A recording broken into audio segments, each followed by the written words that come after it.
সেজে গুজে তোমাকে সাথে নিয়ে রাস্তায় রাস্তায় ঘুরে বেড়াবো। হ্যাঁ, তুমি যাই বলো না কেন, আমি জানি মাঝে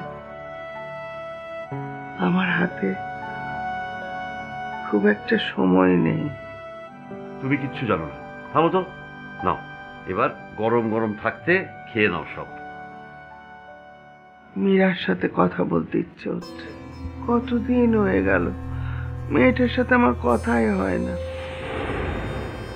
আগে কল করো, ওর সাথে কথা বলে নি, তারপর আরাম করে খাওয়া যাবে।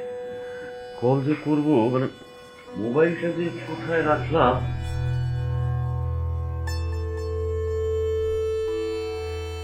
এই যে তোমার মোবাইল এখানে। হো হো হো, এই যে দেখ। হ্যাঁ, এখানেই তো। আমি বরং কল করি, দাও। আচ্ছা আচ্ছা, আমি দিচ্ছি wait।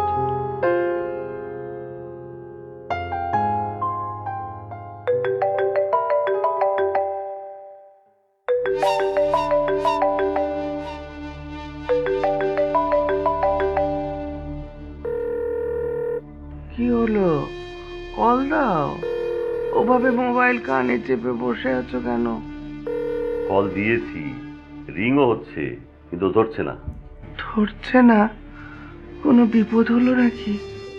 আরে বিপদ হবে কেন? আমার তো মনে হয় এখনো পড়ে পড়ে ঘুমোচ্ছে। ওখানে তো অনেকক্ষণ আগে সকাল হয়েছে, এতক্ষণ ধরে ঘুমানোর তো কোনো কথা না।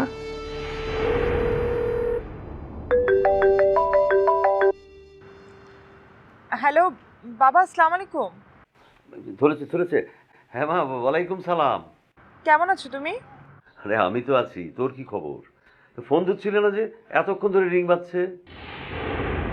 ওই আমি আসলে একটু ব্যস্ত, মানে বাইরে তো, এই কারণে। বাবা কি অবস্থা বলো, আম্মা কেমন আছে? সে তোর মাকেই জিজ্ঞেস কর। এই নে ধর।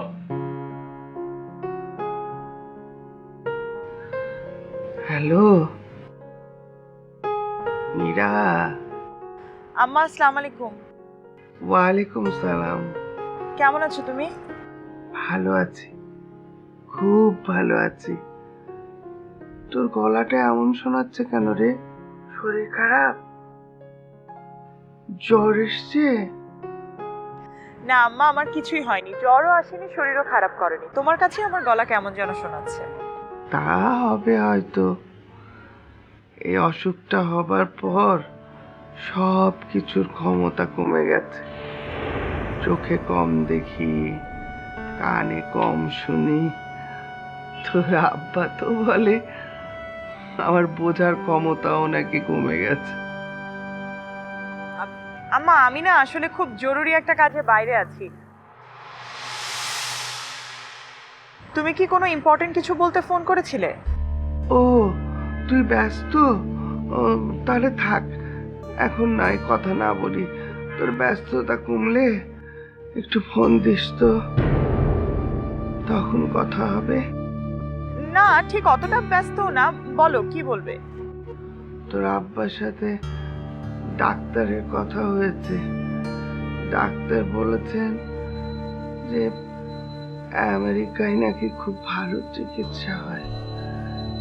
বলছেন যে আপনার মেয়ে যখন আছে, মানে যদি সম্ভব হয়। অবশ্য আমি বলেছি অত দূরে যাওয়া সম্ভব না, এখানে যেমন আছি তেমনই থাকি। আর ডাক্তারগুলো শুধু শুধু টাকা নেওয়ার জন্য এমন সব কথা বলে, জানিস তো। আমি কিন্তু একদম সুস্থ আছি, দিন রাত খাচ্ছি আর ঘুমাচ্ছি। তুই কিন্তু কোনো চিন্তা করবি না মা। হুম। আম্মা আম ট্রাইং। আমি আসলে অনেক চেষ্টা করছি, মানে কয়েক জায়গায় কথাও বলেছি তোমাদেরকে এখানে আনার জন্য। না না না, কোনো ঝামেলা করতে হবে না। এমনিতে কত ঝামেলার মধ্যে থাকিস, তার উপর আমাকে নিয়ে নতুন কোনো ঝামেলা করার কোনো দরকার নেই।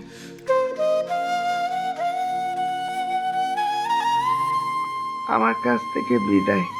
এই যে তোর আব্বা কথা বলবে, নে কথা বল।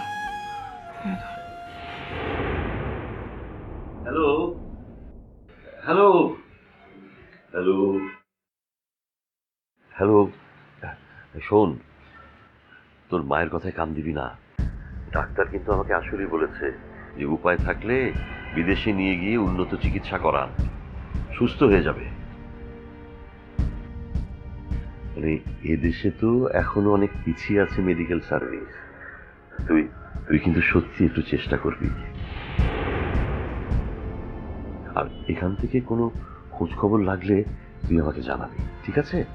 ঠিক আছে বাবা, আমি চেষ্টা করছি আমার মতো করে। হ্যাঁ। তোমরা কোনো টেনশন করো না, এখন রাখছি। হ্যাঁ, একটা জরুরি কাজ আছে তো, আমি তোমাকে পরে ফোন করব। খোদা হাফিজ। আসসালামু আলাইকুম বাবা।